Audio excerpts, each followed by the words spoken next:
Hi friends, ಇವತ್ತು ನಾನು ನಿಮಗೆ 2026 ಪ್ರೆಸೆಂಟು ನಿಮಗೆ ಟಾಪ್ 5 ಲೋನ್ ಆ್ಯಪ್ಸ್ ಬಗ್ಗೆ ಹೇಳ್ಕೊಡ್ತೀನಿ. ಅದು ಮತ್ತು ಆರ್ ಬಿ ಐ ರಿಜಿಸ್ಟರ್ ಇದೆ ಇಲ್ಲವೋ, ಮತ್ತು ಹೇಗೆ ಚೆಕ್ ಮಾಡಬೇಕು, ಮತ್ತು ಏನೇನು ಡಾಕ್ಯುಮೆಂಟ್ಸು ಮತ್ತು ಸ್ಟೆಪ್ಸು ಫಾಲೋ ಮಾಡಬೇಕು ಲೋನ್ ತೊಗೊಳ್ಳೋ ಮುಂದೆ, ಅದು ಇನ್ ಡೀಟೇಲ್ ಆಗಿ ಪಿ ಪಿ ಟಿಯಲ್ಲಿ ನಿಮಗೆ ಹೇಳ್ಕೊಡ್ತೀನಿ. ಇಲ್ಲಿ ನೋಡಿ, ನಾನೊಂದು ಪಿ ಪಿ ಟಿ ರೆಡಿ ಮಾಡಿದ್ದೀನಿ. ಓಕೆ, ಇದು ಟಾಪ್ 5 ಲೋನ್ ಆ್ಯಪ್ಸ್ ಇನ್ 2026. ಓಕೆ, ಅರೌಂಡು 5 ಆರ್ 6 ಆ್ಯಪ್ಸ್ ಇದೆ. ನೇವಿ ಆ್ಯಪ್ ಇದೆ, ಕ್ರೆಡಿಟ್ ಬಿ ಇದೆ, ಮನಿ ವ್ಯೂ ಇದೆ, ಬಜಾಜ್ ಫಿನ್ಸರ್ವ್ ಇದೆ, ಕ್ಯಾಶೆ ಇದೆ. ಓಕೆ, ಈಗ ನೋಡಿ, ನೇವಿ ಆ್ಯಪಲ್ಲಿ ಅರೌಂಡ್ 9 to 24% ಇಂಟ್ರೆಸ್ಟ್ ಇದೆ. ನಿಮಗೆ ಅರೌಂಡು 10,000ಇಂದ 20 ಲಕ್ಷ ತನಕ ನಿಮಗೆ ಸಾಲ ಕೊಡ್ತಾರೆ. ಕ್ರೆಡಿಟ್ ಬಿದಲ್ಲಿ 17ರಿಂದ 29% ಬಡ್ಡಿ ಇದೆ. ಅದರಲ್ಲಿ ನಿಮಗೆ 1,000ರಿಂದ 5 ಲಕ್ಷ ತನಕ ಸಾಲ ಕೊಡ್ತಾರೆ. ಮನಿ ವ್ಯೂದಲ್ಲೂ ಅದೇ ಥರ 10ರಿಂದ 36% ಬಡ್ಡಿ ಇದೆ. ನಿಮಗೆ 5,000ರಿಂದ 10 ಲಕ್ಷ ತನಕ ಬಡ್ಡಿ ಕೊಡ್ತಾರೆ. ಸೊ ಇದೇ ಥರ ಬಜಾಜ್ ಫಿನ್ಸರ್ವಲ್ಲಿ 10ರಿಂದ 26% ಬಡ್ಡಿ ಇದೆ. 20,000ರಿಂದ 40 ಲಕ್ಷ ತನಕ ನಿಮಗೆ ಬಡ್ಡಿ ಇಲ್ಲಿ ಸಾಲ ಕೊಡ್ತಾರೆ. ಓಕೆ, ಇದೇ ಥರ ಕ್ಯಾಶೆ ಇದೆ, ಫೇವ್ ಇದೆ. ಸೊ ಇವೆಲ್ಲ ನಿಮಗೆ R B I registered apps ಇದೆ. ಸೊ ನಿಮಗೇನಾದರೂ ಇಮ್ಮಿಡಿಯೇಟಾಗಿ ಸಾಲ ಬೇಕಾದರೆ ಸೊ ನೀವು ಈ ಆ್ಯಪಿಂದ ಲೋನು ತೊಗೋಬೋದು. ಓಕೆ, ನೀವುದು ಸೆಕ್ಯೂರ್ ಇರುತ್ತೆ. ಓಕೆ, ನೀವು ಈಗಾಗಲೇ ಮಾರ್ಕೆಟಲ್ಲಿ ನೋಡಿರ್ಬೋದು some unwanted apps, loan apps, ಅದು ನಿಮಗೆ ಇಮಿಡಿಯೇಟಾಗಿ ಲೋನ್ ಕೊಡುತ್ತೆ without document, without credit score check ಮಾಡದೆ ನಿಮಗೆ ಲೋನ್ ಕೊಡ್ತಾ ಇರ್ತಾರೆ. ಅದು ನಿಮಗೆ 10,000ಕ್ಕೆ ಒಂದು ವಾರದಲ್ಲಿ 20,000 ಅಂತ ಬಡ್ಡಿ ಹಾಕಿ ನಿಮಗೆ ಸ್ಕ್ಯಾಮ್ ಮಾಡ್ತಾರೆ.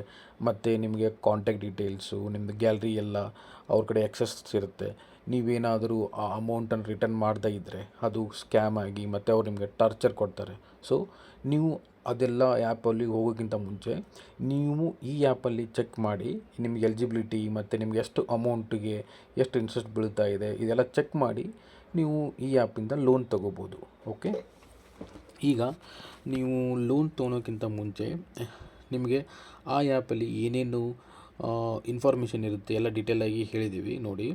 ಈಗ ಅದು ಆ್ಯಪು NBFC ಹೆಸರನ್ನು ಪರಿಶೀಲಿಸಿ. ಓಕೆ, ಆ ಆ್ಯಪ್ದ NBFC ಪ್ಲೇಸ್ಟೋರಲ್ಲಿ ಆರ್ ಬಿ ಐ ನೋಂದಿತ NBFC ಹೆಸರು ಇರಬೇಕು.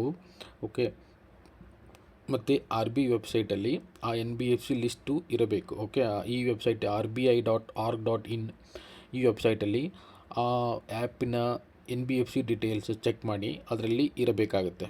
ಓಕೆ, ಮತ್ತು KFC ಕೇಳಿ, ಅರ್ಜಿ ಸಲ್ಲಿಸುವ ಮೊದಲು KFC ದಾಖಲೆಯನ್ನು ತೋರಿಸಲು ಹೇಳಿ. ಓಕೆ, ಅನುಮತಿ ಪರೀಕ್ಷಿಸಿ, ಲೈಕು ಗ್ಯಾಲರಿ ಅನುಮತಿ ಕೇಳಿದರೆ ಮತ್ತು ನಿಮ್ಮದು ಕಾಂಟ್ಯಾಕ್ಟ್ ಡೀಟೇಲ್ಸ್ ಅನುಮತಿ ಕೇಳಿದರೆ ಆ್ಯಪು ಬಿ ಕೇರ್ಫುಲ್ ಆಗಿರಿ ಮೊದಲಕ್ಕೆ. ಓಕೆ, ಸೊ ಆಮೇಲೆ ನಿಮಗೆ ಇದೆಲ್ಲ ಚೆಕ್ ಮಾಡಿದ ಮೇಲೆ ನಿಮಗೆ ಈ ಆ್ಯಪಿಂದ ನೀವು ಲೋನ್ ತೊಗೋಬೋದು ಮತ್ತು ಸ್ವಲ್ಪ ಇಂಟ್ರೆಸ್ಟ್ ಕಮ್ಮಿ ಇದೆ ಮತ್ತು ಸೆಕ್ಯೂರ್ ಇದೆ ಅಂತ ನಿಮಗೆ ಅನಿಸಿದರೆ ಆವಾಗ ನೀವು ಈ ಆ್ಯಪಿಂದ ಲೋನ್ ತೆಗೆದುಬೋದು. ಮತ್ತು ನಿಮಗೆ ಲೋನ್ ತಗೊಂಡ್ಮೇಲೆ ನಿಮಗೆ ನಿಮ್ಮ ಹತ್ರ ಯಾವ್ಯಾವ ರೈಟ್ಸ್ ಇರುತ್ತೆ ಅಂದರೆ ಮೀನ್ಸ್ ಸಾಲಗಾರರ ಹಕ್ಕುಗಳು, ನೀವು KFC ಪಡೆಯೋ ಹಕ್ಕಿರುತ್ತೆ, 3 ದಿನ ರದ್ದತಿ ಹಕ್ಕಿರುತ್ತೆ. ಮೀನ್ಸು ನೀವು ಲೋನ್ ತೊಗೊಂಡಿರ್ತೀರ 3 ದಿನ ಒಳಗೆ ಅದನ್ನು ಕ್ಯಾನ್ಸಲ್ ಮಾಡ್ಬೋದು ವಿತೌಟ್ ಇಂಟ್ರೆಸ್ಟು ಅದೆಲ್ಲ. ಓಕೆ, ನಿಮ್ಮ ಡೇಟಾ ಅನ್ನು ಆ ಆ್ಯಪಲ್ಲಿ ಸೆಕ್ಯೂರಾಗಿ ಸೇವ್ ಮಾಡಬೇಕು. ಮತ್ತು ನಿಮಗೆ ನಿಮ್ಮ ಪರ್ಮಿಷನ್ ಇಲ್ಲಾರ್ದೆ ಅವ್ರು ನಿಮ್ಮ ಫೋಟೋ, ನಿಮ್ಮ ಕಾಂಟ್ಯಾಕ್ಟ್ ಡೀಟೇಲ್ಸನ್ನು ಎಕ್ಸೆಸ್ ಮಾಡೋ ಹಾಗಿಲ್ಲ. ಓಕೆ, ಮತ್ತು ನಿಮಗೆ ಯಾವುದಾದ್ರೂ ಟಾರ್ಚರು ಮತ್ತು ಆ ಥರ ಕಿರುಕುಳ ಕೊಡೋ ಹಾಗಿಲ್ಲ. ಮತ್ತು ದೂರು ನೀಡೋ ಹಕ್ಕಿರುತ್ತೆ. 30 ದಿನ ಪರಿಹಾರ ಇಲ್ಲದಿದ್ದರೆ RBI CMC ಪೋರ್ಟಲ್ಗೆ ದೂರು ನೀಡಿ. ಓಕೆ, ಸ್ಪಷ್ಟ ಬಡ್ಡಿ ದರ ಹಕ್ಕಿರಬೇಕು. ಮತ್ತು ನೀವು ಲೋನ್ ತೊಗೊಳ್ಳೋ ಮುಂದೆ ನಿಮಗೆ ಎಷ್ಟು ಇಂಟ್ರೆಸ್ಟ್ ಬೀಳುತ್ತೆ ಮತ್ತು ಎಷ್ಟು EMI ಆಗುತ್ತೆ ಅದೆಲ್ಲ ಡೀಟೇಲಾಗಿ ಆ ಆ್ಯಪಲ್ಲಿ ನಿಮಗೆ ಮೆನ್ಷನ್ ಇದ್ದರೆ ಮಾತ್ರ ನೀವು ಆ ಆ್ಯಪಿಂದ ಲೋನ್ ತೊಗೋಬೋದು. ಓಕೆ, ಸೊ ಅದೇ ಥರ ಇದರಲ್ಲಿ ಇನ್ ಡೀಟೇಲಾಗಿ ನಿಮಗೆ ಎಕ್ಸ್ಪ್ಲೇನ್ ಮಾಡಿದ್ದೀನಿ ಈ PPTಯಲ್ಲಿ. ಓಕೆ, ನಿಮಗೆ ಏನಾದರೂ ಡೌಟ್ಸ್ ಇದ್ದರೆ ಮತ್ತು ಯಾವ ಆ್ಯಪ್ ಬೆಟರು ಅದನ್ನೆಲ್ಲ ನೆಕ್ಸ್ಟು 1 by 1 ಆ್ಯಪನ್ನು ಇನ್ ಡೀಟೇಲಾಗಿ ನಾನು ರಿವ್ಯೂ ಮಾಡ್ತಾಯಿದ್ದೀನಿ. ಅದು ನೆಕ್ಸ್ಟು ವಿಡಿಯೋದಲ್ಲಿ ಬರುತ್ತೆ.